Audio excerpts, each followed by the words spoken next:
Dahil day off ko kahapon mga kaibigan, iginala ko ang aking mga cousin dito sa SM Olobesia. Actually mga kaibigan, dito po sila nagtatrabaho sa SM Olobesia, Jollibee at saka sa Chowking.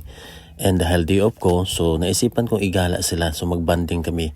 Mga kaibigan, itong mga pinsan ko, nung ako'y umalis sa Barangay San Jose, Olotanga, Zamboanga, Sibugay Province, Region 9, na kung saan ang liliit pa nitong mga bata na to. Ngayon mga binata na sila. So ito yung bonding moment namin mga kaibigan pag may time o kaya minsan pag nagkasabay yung mga off namin.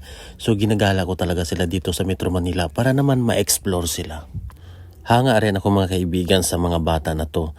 Kumbaga bata pa sila mga kaibigan, nakikipagsapalaran na sila dito sa Metro Manila. Kasi hindi naman lahat kasi mga kaibigan na mga bata pa ay malakas yung loob para makipagsapalaran sa malaking syudad. Nung napagod kami mga kaibigan, kumain pala kami dito sa Chooks Dinner dito sa SM Olobesia.